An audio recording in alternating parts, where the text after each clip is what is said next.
Ok, pessoal, bom dia.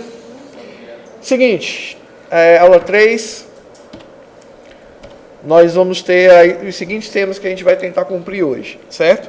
Nós vamos ver aqui uma solidificação, que na verdade é apenas uma revisão dos conceitos que a gente viu nas aulas anteriores. Vamos ver relacionamento e modelagem, certo? Essa introdução à lógica de programação e o funcionamento do algoritmo, ele vai ficar para a próxima aula, tá? Hoje eu quero focar até modelagem, tá certo? E conforme for o desempenho de vocês, eu já posso mostrar como é que fica a modelagem lá no Axis, tá? Certo? Então, em princípio, a ideia é a gente ver modelagem. Como é que faz a modelagem de um banco de dados, ok? Obviamente, qualquer sistema funciona com modelagem também. Qualquer sistema, qualquer um, tá? A única diferença é que o nosso foco na modelagem, neste primeiro momento, é a modelagem do banco, tá certo? Mas a gente vai acabar vendo também a modelagem de sistema. Legal. Então, recordar é viver. Quem é que sabe me indicar aí o que é que eu estou querendo mostrar nessa imagem? O que é que tem de bem antigo aí? Não, patins a gente ainda vê hoje em dia. Hã? Walkman, né? Walkman. Então a ideia do Walkman realmente é recordar e viver, né? Eu tive um desse aí amarelinho, né? Comprei no Paraguai, mas é a mesma coisa. Eu tive aquele de CD, se liga? É os Discman. Eu acho que o Discman, mas foi pouco, não foi? Não teve sucesso. Eu tive aquele Discman. Pouco tempo depois o CD ficava dançando assim em cima. A Sony fez um que tinha um controle de balanço, né? O mesmo utilizado nos carros hoje. Bom, aí vamos lá. Solidificação. A gente vai começar a entender e solidificar o nosso conhecimento em cima dos conceitos que a gente já viu, certo? Ok. Então, ó, entidade.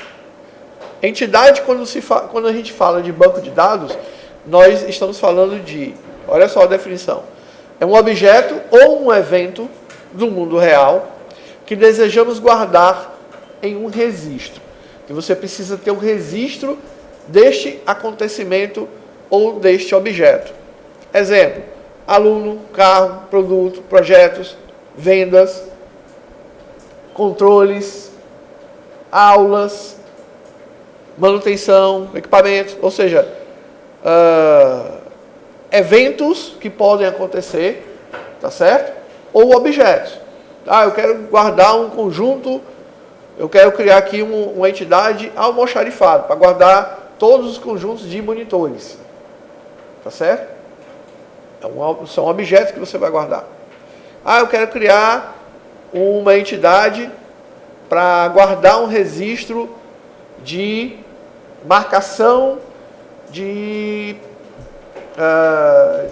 consulta num médico, numa clínica médica. Então a consulta é um evento, é uma ação que vai ser guardada, que vai ser registrada, tá certo?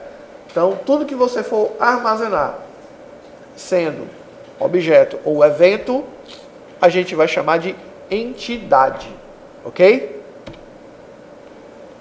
Então tá aqui os exemplos. Uma pessoa, um carro, um carrinho de compras, até uma prancheta, né? Tudo isto é uma entidade. É uma coisa que não está voltada a números? Não.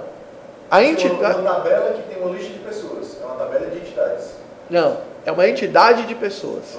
Uma entidade de pessoas. Exatamente. Eu vou guardar... Tabela, entidade. Entidade. Certo. Ou seja, a entidade é aquele local onde eu vou armazenar o meu registro, a minha informação sobre aquele objeto ou sobre aquela ação. A informação pode ter número de telefone e etc. Tanto faz. Tanto faz. A questão é, onde eu vou guardar a minha informação? Numa entidade. Certo. Mas, por enquanto, entidade. Tá? Certo. Para qualquer coisa. Toda entidade tem um atributo. Aí vamos lá. O que é um atributo? É uma propriedade que descreve uma característica de uma entidade. Tá certo? Sempre tem um gancho de um para o outro. Então vamos ver. Então aqui eu tenho dois objetos. Eu tenho um objeto pessoa e um objeto carro. Vamos ver quais são os atributos referentes a esses dois objetos. Então esse aqui, ó, é o objeto pessoa, tá? Ou a gente pode determinar que seja a entidade pessoa, tá? Onde ele tem o nome, ele tem um atributo nome chamado Saraiva, ele tem um atributo chamado gênero, onde ele indica que ele é homem, ele tem um atributo idade, onde ele indica 28 anos, ele tem um atributo profissão, estudante, ele tem um atributo estado civil, solteiro. Estão entendendo a relação? Então, as características que nós conhecemos das pessoas, por exemplo, a Nayara, né? Nayara tem cabelos loiros. É um atributo. Tá certo? Aí, ou seja, qualquer atributo, qualquer característica da pessoa é o que a gente vai chamar de atributo dentro do mundo da modelagem. Tá certo? Vamos ver esse carro aqui. Show de bola. Aí o carro tem, olha os atributos dele. Nome, Fusca. Fabricante, Volkswagen. Ano de fabricação, 1990. Modelo do motor, 0. Cor, vermelho. Então são atributos, são características. Tá certo? Tudo bem até aqui? Chave. Vão marcando que eu já tenho 3 palavras-chave aqui. Entidade, atributo e chave agora. Chave. É um atributo que deve ser único para que seja possível identificar uma tupla. Aí vem a pergunta. O que é uma tupla? Tupla é registro. Tá certo? É uma linha de registro dentro de uma tabela. A gente chama de tupla. Exemplo. Matrícula, ID, né? Renavan, chassi do carro. Ou seja, isso são números chaves que não se repetem. Tá certo? Por exemplo, o número do chassi do carro. Existe mais de um carro com o mesmo número? Chassi não. Não é para existir, né? Não é para existir. Não, mas de chassi é difícil de existir, né? Isso é o mais aguardo.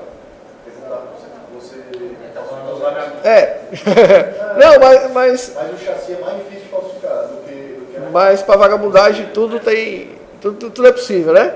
Mas em teoria não é para existir 2 carros com o mesmo número de chassi, concordam? Então por isso que é um número que a gente diz que seria uma chave, é um atributo chave da entidade carro, tá? Porque aí a partir desse momento a gente identifica aquele carro como sendo único, tá certo? O mesmo carro sendo único, ok? E aí o chassi, não o número, a característica chassi é a tupla. O chassi pertence à tupla. É a partir do momento que aquele chassi, aquele número de chassi identifica uma tupla inteira, um fato real, então aquela tupla inteira ela é única. Mas quer dizer que, tá? por exemplo, na aula passada a gente viu que a gente pode ter 2 chaves binárias iguais. É isso? Existe essa possibilidade. Não Aí a pergunta é, a tupla. São 2 tuplas, então? Não. Aí nesse caso eu vou ter, para ter registros distintos realmente, essas chaves têm que ser distintas entre si. Então quando elas são distintas entre si, formam uma dupla. Formam uma dupla. Se elas são iguais, eu vou ter que dar um jeito de... Para mim não vai servir. Ela pode servir para um momento de armazenamento. Tá certo. Mas para consultas futuras ou manipulação daqueles dados, ela não vai funcionar naquele instante. Tá certo. Certo? Só para tirar uma dúvida da tupla, você pode voltar um slide? Vamos lá. Esse conjunto de informações aí, de atributos, é uma tupla? É. Só que ele não é de fato uma tupla, por quê? Porque aqui eu não estou descrevendo a chave. Tá? Aqui eu só estou dizendo quem são as propriedades os atributos referentes aos objetos. Eu só vou ter uma tupla quando eu tiver a chave. Porque se eu não tiver a chave, eu posso ter 10 carros Fusca, Volkswagen, fabricado em 1990, com motor 1.0 vermelho. São 10 carros. Se eu disser que eu tenho apenas um carro com essas propriedades, é válido? É. Porque é tudo igual. Quem que vai me dizer que não é? A chave, que é o que eu não tenho agora. Tá certo? A chave é que vai me dizer o seguinte, olha, esse carro vermelho, motor 1.0, fabricado em 1990, Fusca, Volkswagen, é o chassi número 1234. Mas aquele outro que está mais ali do lado, é o chassi 789. Pronto. Agora sim, eu tenho dois registros, duas tuplas. Tudo bem? Ficou claro? Isso aqui vai clarear mais ainda quando a gente vê os outros recursos, tá? Então, voltando aqui para a chave, eu preciso ter essa chave. Eu preciso ter aquele cara que não se repete. Isso é fundamental que isso ocorra. Então, como é que a gente vai fazer essa representação na modelagem de banco de dados? A gente vai fazer através daqui. Deixa eu só pegar aqui o...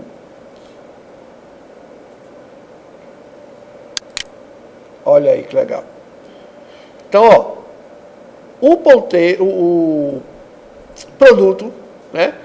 Esse cara aqui, a gente chama ele de entidade, representado por um retângulo com o nome lá da entidade, tá certo? Entidade. Sem muito recurso fino, simplesmente um retângulo e um nome, tá? Do jeito que a gente fez aqui manualmente. Essa é a ideia. Da modelagem ela tem que ser feita dessa forma, de uma forma simples, que seja fácil de ser entendido. Esses caras que estão logo aqui embaixo é o que a gente chama de atributos da entidade. Atributos. Então, ó, eu tenho um código, eu tenho descrição e tenho um preço. Tá certo? Para poder eu saber quem é a chave desta entidade, a gente destaca, então a chave fica pintadinha. Tá ok? Fica escurinha. E as outras que são transparentes, são branquinhas, né? Elas simplesmente são atributos comuns. Ok? Um exemplo aqui. Produtos. Vamos supor que eu tenho lá, no mercadinho lá do Seu José. Eu vou ter lá caixinha de leite, caixa de leite, eu vou ter caixa de achocolatado e vou ter Coca-Cola. Só que cada um deles, dentro do sistema lá no mercadinho, vai ter um código. Então vai ser caixa de leite, vai ser o código 001, o achocolatado 002 e a Coca-Cola 003. Então eu tenho 3 produtos distintos. Tudo bem? 3 produtos distintos. E como é que eu faço a distinção? É pelo nome? Não. Eu faço a distinção pela chave. Pelo meu código. Tá certo? Isso a gente tem que entender. Nós somos números. Não tem para onde você correr. Tá certo? O sátiro não é o sátiro. O sátiro é o CPF dele. Tá? Ou seja, o Plínio não é Plínio. O Plínio é o número do CPF dele. Todos nós somos números. Então, o produto, para que ele exista, para que ele haja movimentação, ele também não é... Ah, eu não vendi 10 caixas de macarrão. Não. Eu vendi 10 caixas de um produto 1, 2, 3, 4, 5. Código tal. Código tal. Tá? Apenas, né? O nome dele, a descrição do que seria aquela tupla, né? Que eu fiz a manipulação, simplesmente ela vale apenas para relatórios, para você saber quem é aquele código. Tá certo? Mas para todo e qualquer efeito, dentro do sistema, ele é um código. Beleza? Como é que ficaria numa outra representação? Tá? Essa é a representação de modelagem. Tá certo? Essa é uma representação que a gente pode utilizar também para fazer modelagem, tá certo? Que seria uma representação muito parecida com a que a gente faz utilizando o ML, tá? O ML. O que é o ML? O ML é um conjunto de diagramas que a gente utiliza para poder fazer uma representação técnica de qualquer coisa, tá certo? Ou seja, ela é muito mais empregada dentro do desenvolvimento de sistemas, tá certo? Mas você pode empregar ela para desenvolver, por exemplo, processos, para entender processos. Você pode utilizar ela para entender fluxos de acontecimento, tá certo? Mas ela é muito mais fortemente empregada dentro do desenvolvimento de sistemas, tá? Tanto para banco quanto para desenvolvimento de aplicação. Então, essa seria uma visão, onde eu teria a entidade, o nome da entidade, aqui eu teria os atributos, tá? E esse cara que tem um asterisco e um underline aqui, ó, esse cara quem é? É a chave. Tudo bem? Então, dessa forma a gente faz essa identificação. Tudo bem? Vamos lá. Essa aqui... Oi? Na descrição, teoricamente era para ser também uma chave, Não. Por que seria? não, são produtos distintos. Se mudar a gramatura de um item, ela vai ser diferente do outro também? Você define. Se realmente a gramatura ela for um atributo extremamente importante que vai fazer a diferenciação entre os produtos que você trabalha, não necessariamente ele precisa ser uma chave. A chave vai acompanhar ele. Então, por exemplo, eu posso ter lá, vou imaginar aqui, Coca-Cola de 1 litro e Coca-Cola de 600 ml. Tá certo? Todos os dois é Coca-Cola, correto? Só que um é de 600 e o outro é de 1 litro. Quem que vai diferenciar os dois? Só o código. Código 1, Coca-Cola de 1 litro. Código 2, Coca-Cola de 600 ml. Tá certo? Ou seja, o resto da composição do seu... Aliás, os outros atributos que compõem aquela tupla, tá certo? Eles só vão ser representados pelo seu código, pela sua chave. Aquela chave é que vai fazer a diferenciação. Podem se repetir, né? Pode se repetir, ou seja, então eu vou ter lá Coca-Cola, Coca-Cola, Coca-Cola, Coca-Cola, trocentos Coca-Colas. Mas, por exemplo, eu acho que eu não sei se eu entendi bem a pergunta. Tipo assim, se a descrição poderia ser a chave.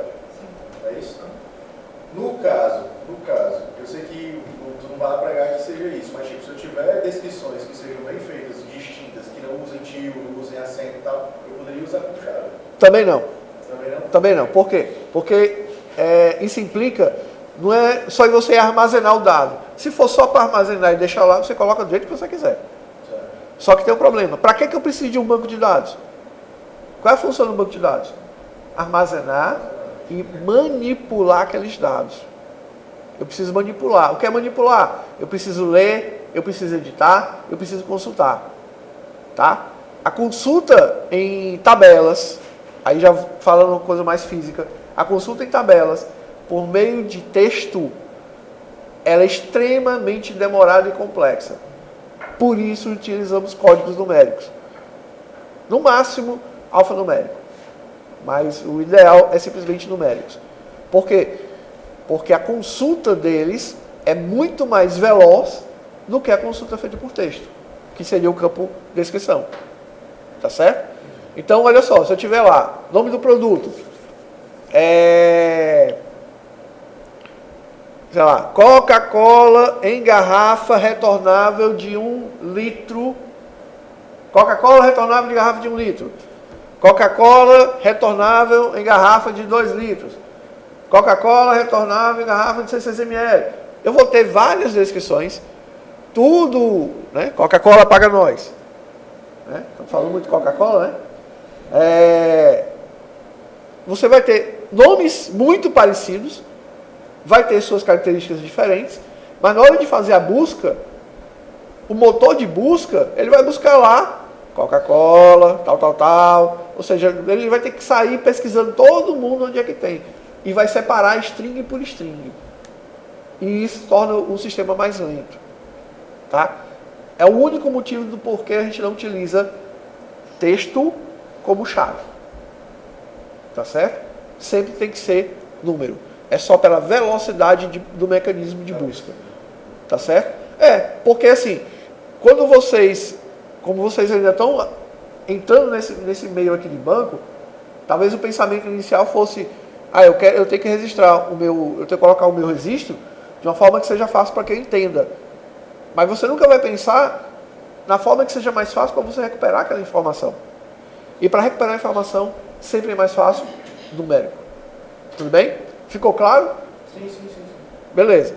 Então, essa outra representação é feita por um outro sistema de modelagem, tá? Que é bem parecida com essa aqui. Então, novamente, eu tenho a entidade, eu tenho o produto, eu tenho o código, descrição e preço. Inclusive, eu tenho o tipo de dado, que aqui não foi definido claramente, mas ele marcou aqui como texto. Tá certo? Texto, número. Só que aqui no caso deveria ser número, né? Já que é a chave. Isso. Né? O preço aqui também deveria ser número, tá? Mas tudo bem, isso aqui é só um modelo. E aqui, vem o desenho da chave para indicar que ela é a chave primária. Beleza? Essa modelagem aqui também é feita pelo mesmo modelo que esse cara faz. É a mesma ferramenta. É o que a gente vai ver. Ok? Até aqui tudo bem? Beleza. Como é que isso aqui ficaria no mundo real? Pronto. Então no mundo real ficaria dessa forma. Tá? Então eu tenho uma tabela. Agora eu não chamo mais isso aqui de entidade. Eu chamo de tabela. Eu tenho uma tabela. Produtos. Né? Que aqui está produto, né? Mas tudo bem. Produtos. Eu tenho o código.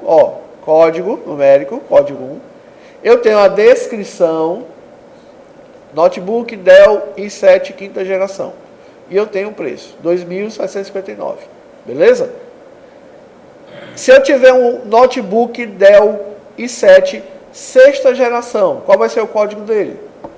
2. Então, esses dois aqui, tá? Esses dois aqui vão ser duas tuplas. Querem ver uma situação que acontece muito? Tá barato, é verdade. Notebook Dell i7 quinta geração, valor R$ 4.000. E aí, qual é a diferença? Só o código. Mas na hora da venda, a descrição vai vir a mesma da de cima. Na hora da venda, eu como cliente, já tem que dar uma barato. Só que aí o vendedor vai dizer, não, é porque a descrição aqui está errada.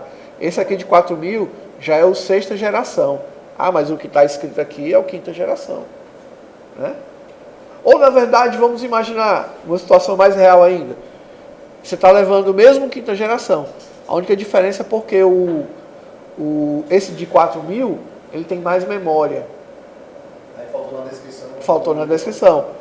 Mais um motivo de você não utilizar a descrição como chave. Mas, tipo assim, eu entendi o que você falou antes, que a questão do número e tal, e você falou da pesquisa. Eu pensei que você ia responder assim, porque fica muito solto você deixar a descrição. Porque tem gente que usa tio, tem gente que não usa tio. Também. Tem gente que usa acento, que não usa acento. Também. Que usa abreviado o nome, que não usa abreviado o nome. Como você disse agora, faltou uma característica na descrição que deveria ter, entendeu? Então, tudo isso aí também remete a você utilizar mais o número do que... Tudo isso aí tudo isso aí influencia a você não utilizar texto como chave. Certo? Tem muitos problemas assim. Pois é, isso acaba criando problemas que às vezes no momento ele é pequeno, mas ele vai se propagando, igual o dominozinho que vai caindo, tá? Então seria essa a ideia, tá ok? Então, só para a gente entender, isso aqui é a representação na modelagem, tá? No plano conceitual, tá certo? No conceito.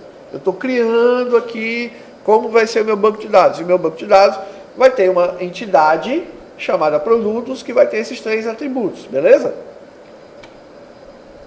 E na vida física, esse cara vai ser uma tabela chamada produtos, onde vai ter o código, a descrição e o preço. Tudo bem?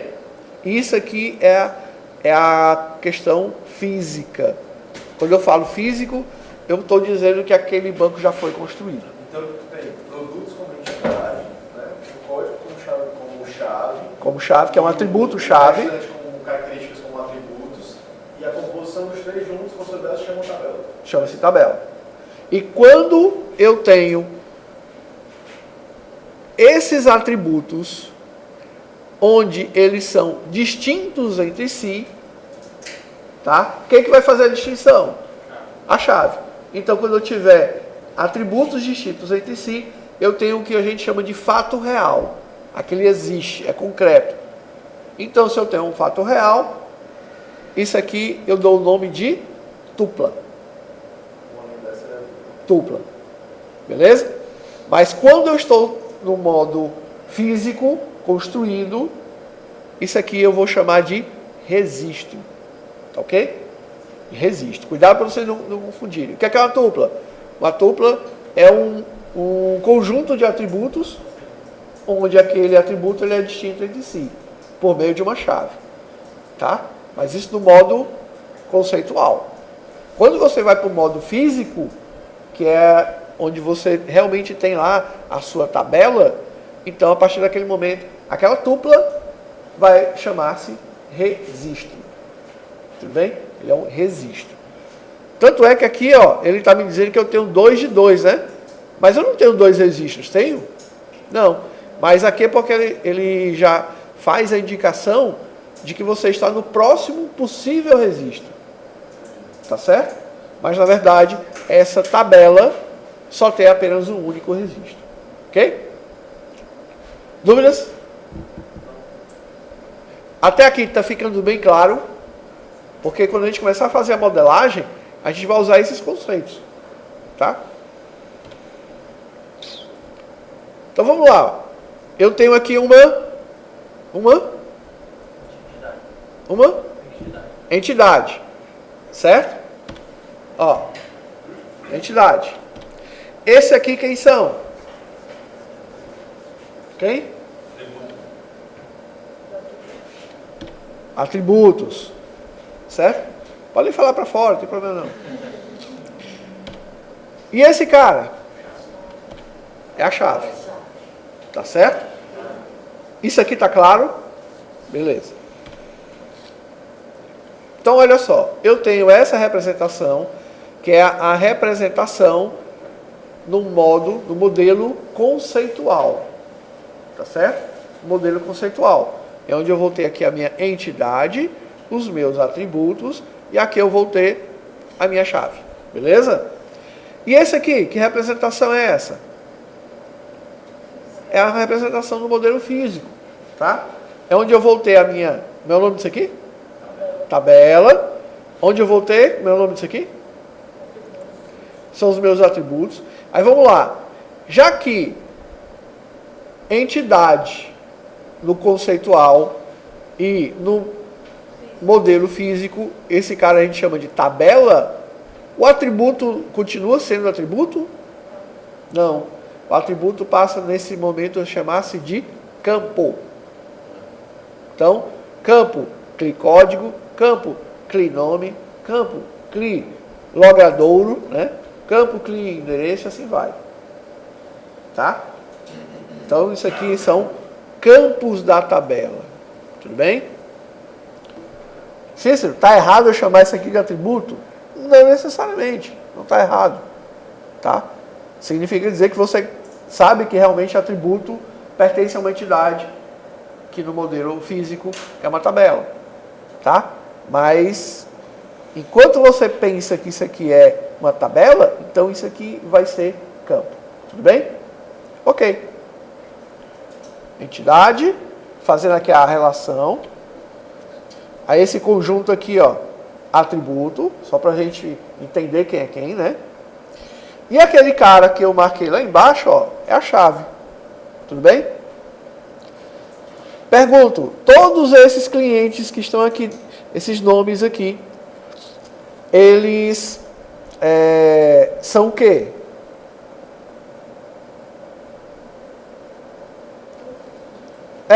Por exemplo, o código 1, consumidor, código 2, Cícero Maia, código 3, Evandro Gomes. São o quê? São registros. São duplas, mas aí quando estamos no modo físico, são registros. Tá certo? Agora eu pergunto, quantos registros eu tenho? 7. 7 registros. Ok? 7 registros de 7 fatos, fatos reais, fatos concretos. Ok? Por isso a gente tem esses caras aqui chamados de registro. Tá? Está registrado. Tudo bem? Registro. Registro. Falei errado? Não, é registro ou registro? Não, registro. Registro. De registrar. É registro. É. Só que eu estou falando errado, é? Registro. Eu tô só... É registro. Registro e registrar. É que o outro registro é registro. Você É. tá ligado? Tá parecido os dois? É registro e registro. É verdade. Então vamos lá. Como é que a gente vai fazer aqui a relação? Tá? Já que estamos trabalhando com um modelo de banco de dados relacional, né? E a gente já sabe que ela é relacional porque ele vem lá da base matemática da teoria dos conjuntos, né? Então, eu tenho aqui uma tabela clientes e uma tabela tipo.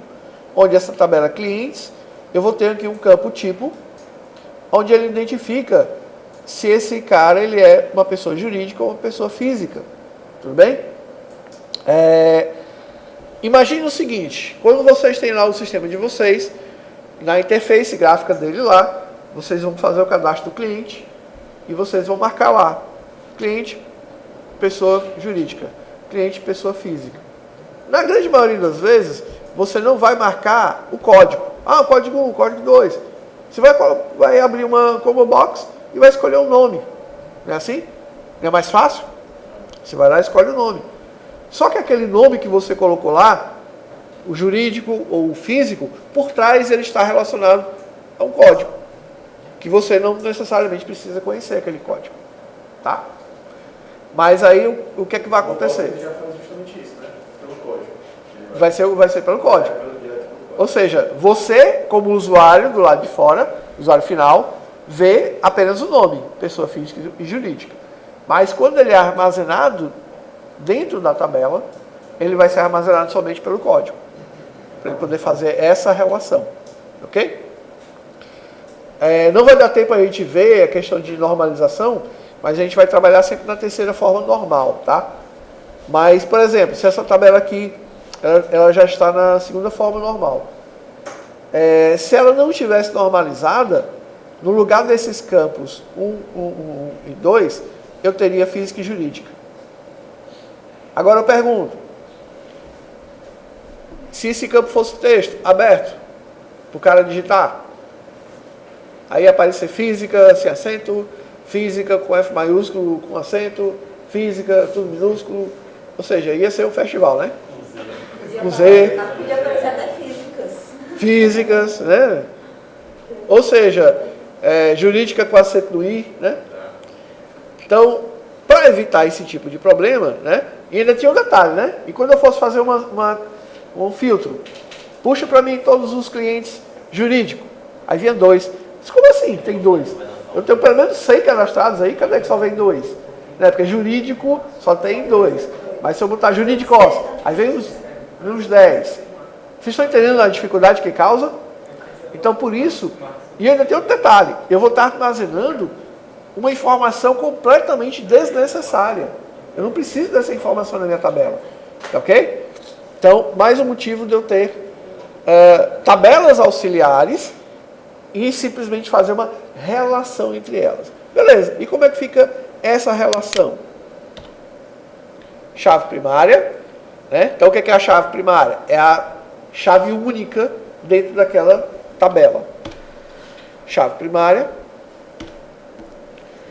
E, olha só, eu tenho uma relação da minha chave primária, da tabela tipo, que vai fazer relação com o campo CLI tipo da tabela clientes. Então é assim que é feita uma relação. Isso no modelo físico, tá? Isso é o que acontece por trás.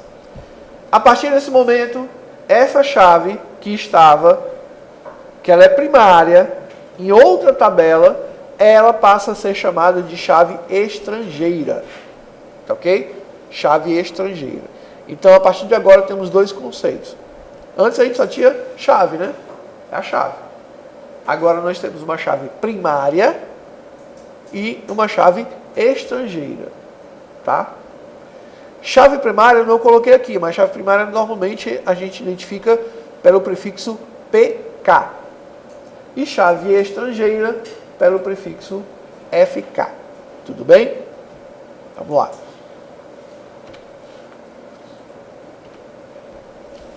Pergunto, até aqui, tranquilos? Vamos lá. É comum a gente ter mais uma chave estrangeira, né? Várias. Inclusive pode ter tabelas que não tenham nenhuma primária e todas as suas chaves são estrangeiras.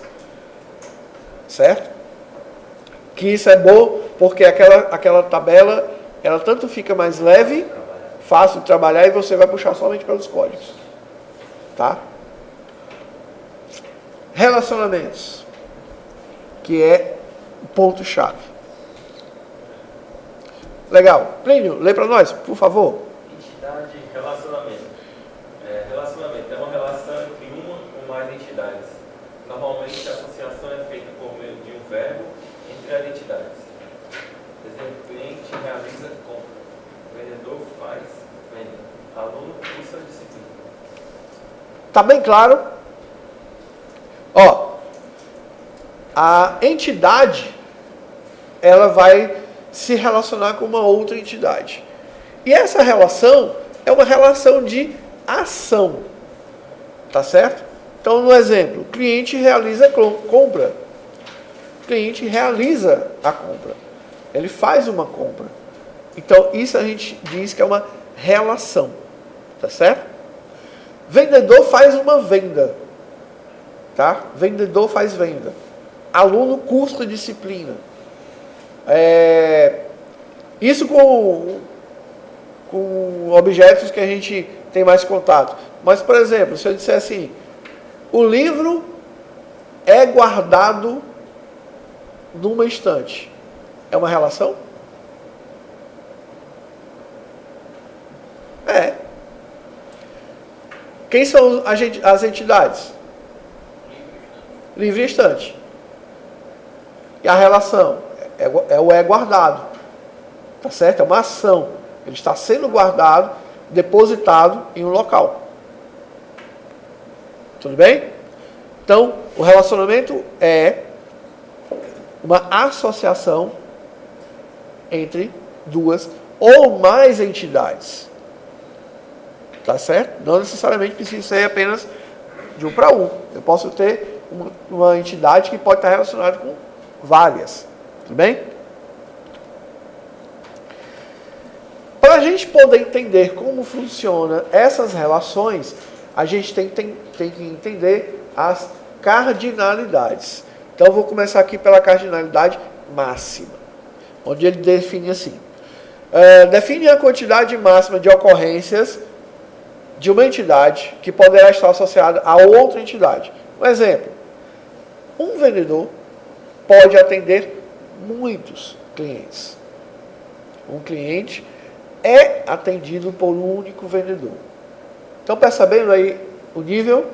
Então, ó, quando eu digo que um vendedor ele pode atender muitos clientes, aí vamos lá.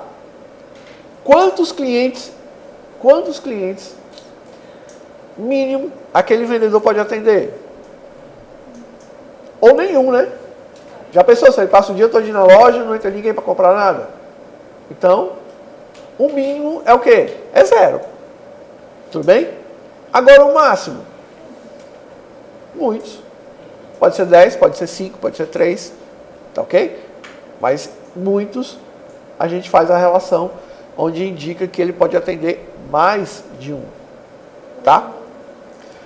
Quando eu digo que o cliente é atendido por um vendedor, eu estou dizendo que esse cliente, em uma compra numa loja, ele vai ser atendido no máximo por um vendedor. Em alguns casos, assim, muito excepcionais, vão ter 2 vendedores para aquele cliente. Mas no final das contas, só quem passa a fatura é um, né? No final das contas, quem fecha a venda é um vendedor. Ou seja, continua sendo um que vai ser, mesmo que pode ter 10 atendendo, mas um único vendedor que vai poder finalizar aquela venda. Beleza? Ok, então olha só. Relacionamento 1 para 1. É o que a gente chama de binário, tá? Indica a ocorrência exclusiva entre a entidade A e B. Então eu tenho entidade A e tenho entidade B. Entidade A, vendedor. Entidade B, escritório. Exemplo.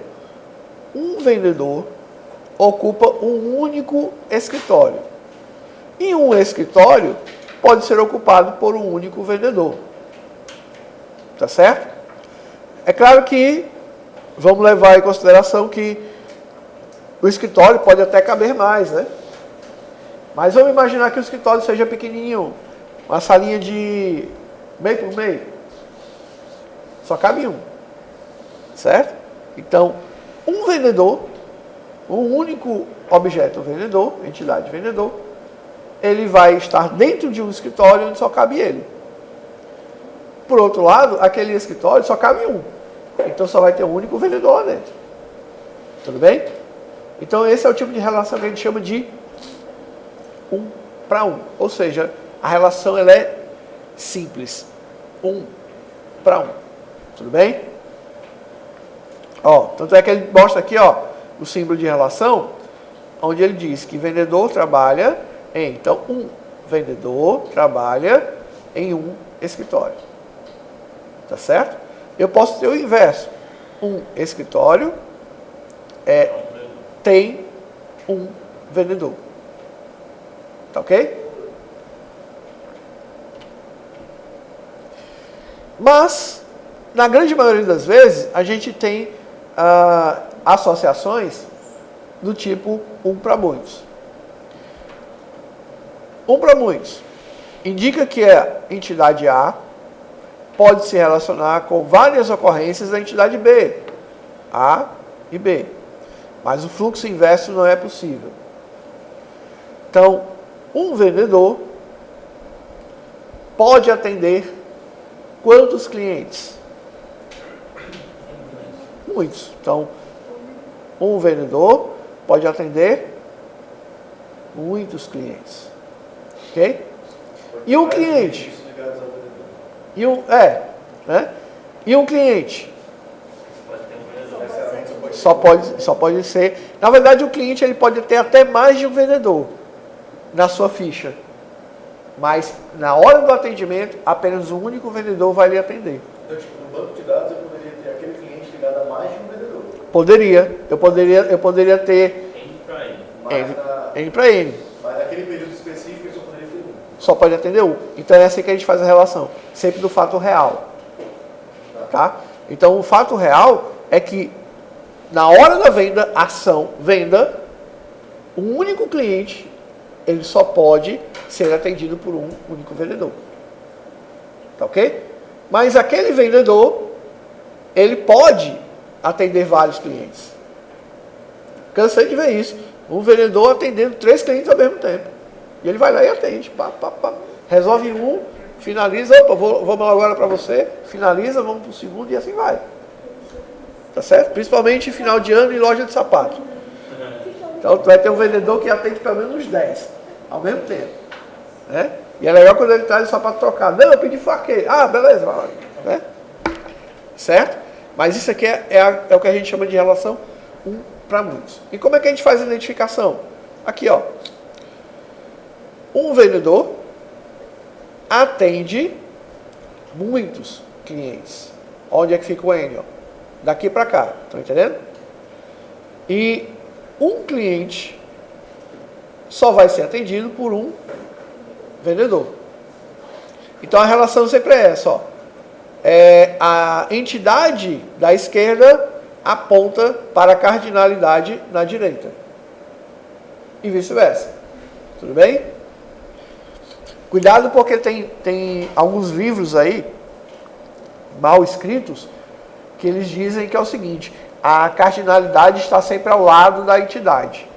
Então ele vai dizer assim, ó, um vendedor para muitos clientes. E ao contrário, muitos clientes para um vendedor. Às vezes não faz sentido, aqui pode até ter feito sentido, mas em algumas situações não funciona, ok?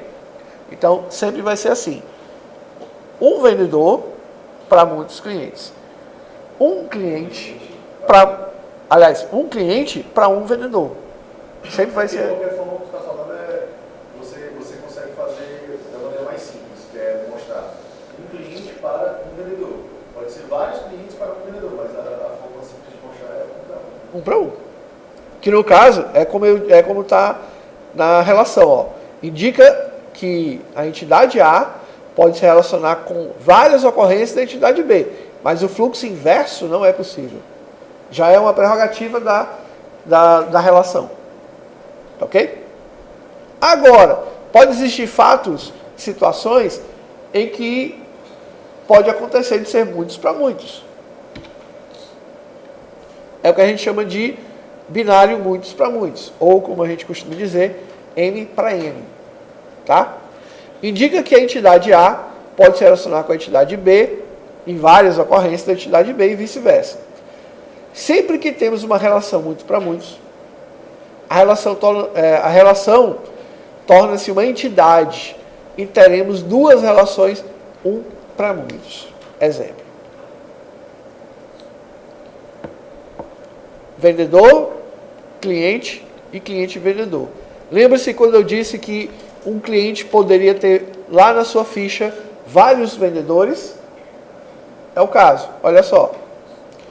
Eu tenho uma entidade cliente, eu tenho a entidade vendedor, e como é que eu faço a relação dos dois? Eu tenho aqui uma outra entidade que eu chamo aqui de cliente tem vendedor. Onde aqui eu vou ter o código do cliente e o código do vendedor. Tá certo? Mas ele não está dentro aqui do cliente.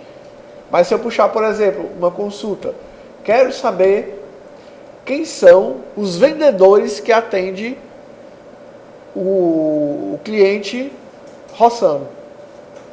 Aí ele vai lá e puxa. Qual é o código do cliente Rossano? É o 15. Aí ele puxa lá. Pá! Vendedor fulano, vendedor ciclano, vendedor beltrano. Beleza?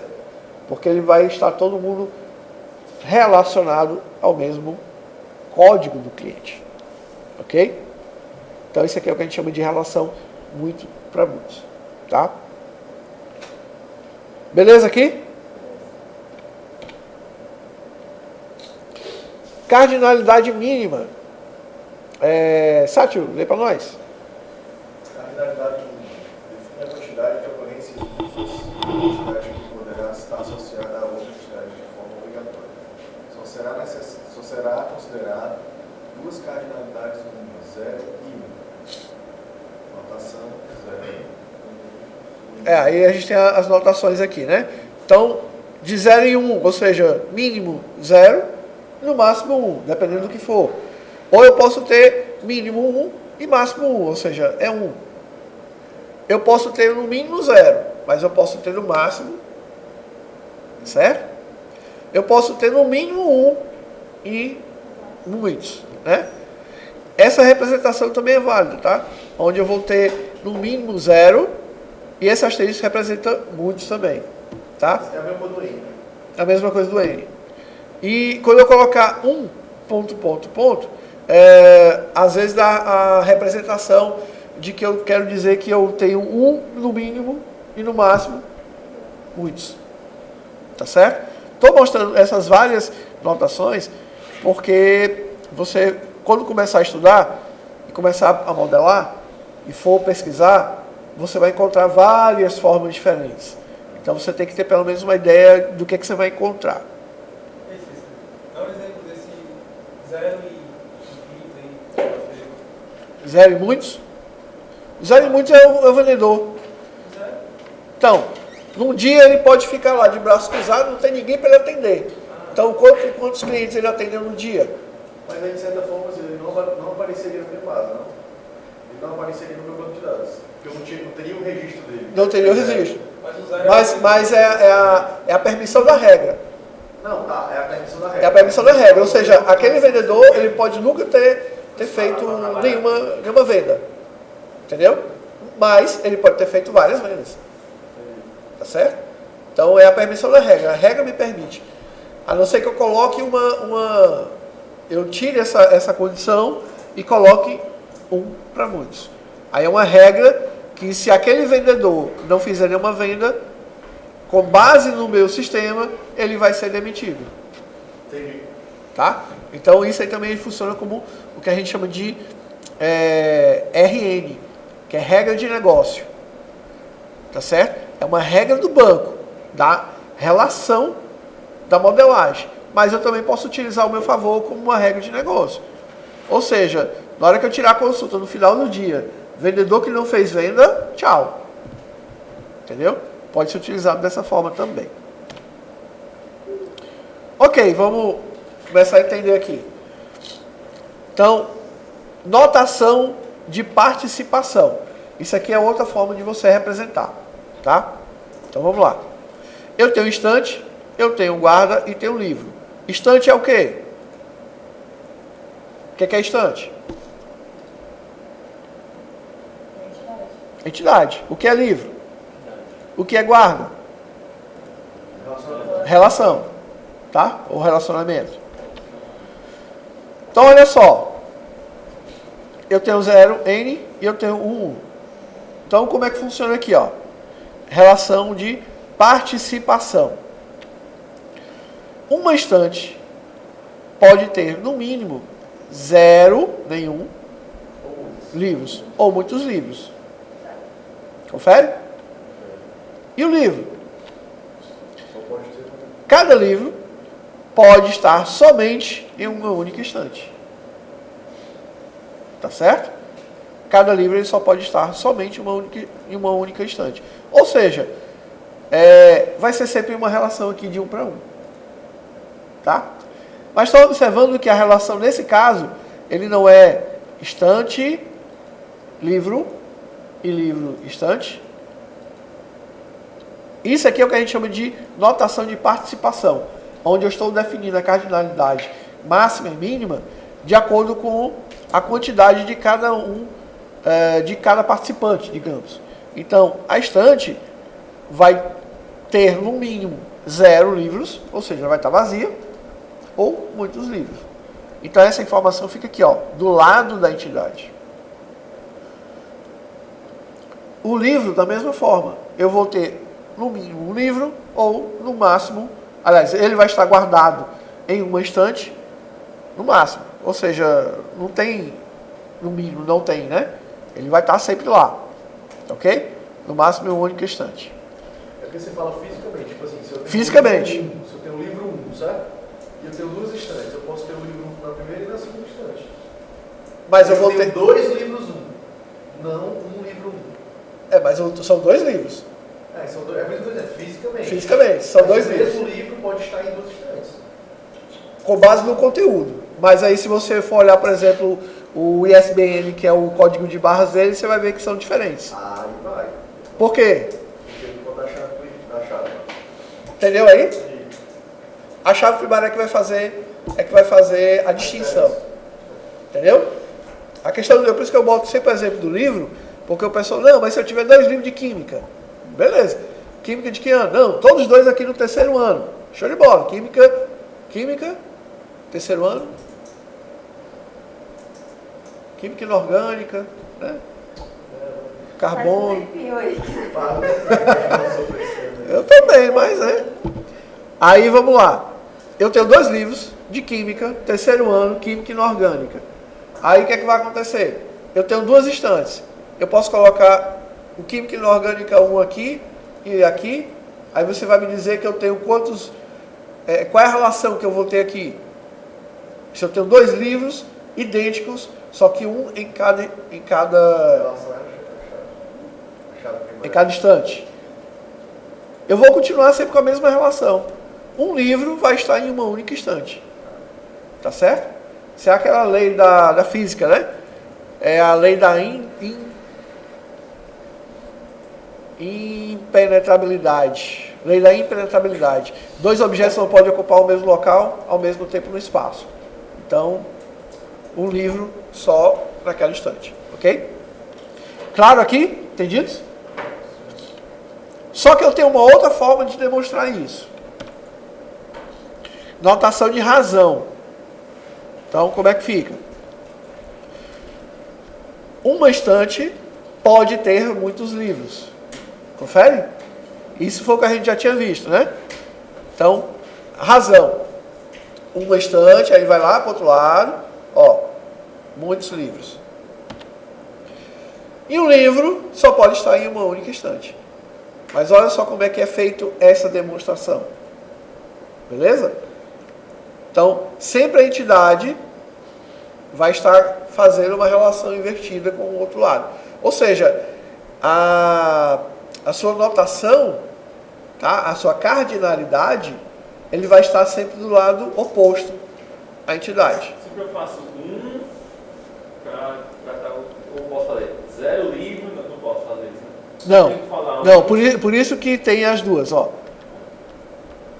Aqui nós temos de participação. A estante, ele pode ter 0 livro ou muitos livros. O livro pode estar guardado apenas em uma única estante. Tá certo? Eu não posso colocar 0, porque se eu colocar 0 é como se eu tivesse ausência de livro. E não existe ausência de livro no livro. Tá certo? Então, no mínimo, eu vou ter aquele livro guardado em uma única estante. Então, na participação, a cardinalidade fica do lado da entidade. Ó, fica do lado. Já na razão, é o que a gente já tem feito até agora. A razão é quem mais usada, né? Na verdade, depende da ferramenta case que você usar. Se você fizer na mão, você normalmente vai preferir essa forma. Tá? Rabiscou aqui na mão, normalmente você vai preferir essa forma, porque ela é mais fácil de você entender. Né? Ó, uma entidade, estante, guarda muitos livros. Um livro está guardado em apenas uma única estante. Se você for fazer através de uma ferramenta case, que é o caso que a gente vai fazer, no nosso caso, como é uma ferramenta gratuita, não quer dizer que ela seja ruim, ela é muito boa. O problema é porque ela não me dá muita variação de cardinalidade. Então ela só não mostra nessa de participação. Por isso que eu tive que mostrar essa. Tá? Mas outras ferramentas de case mais caras, elas, até free mesmo, mas um pouco mais complexas, ela mostra mais de um formato. Tá?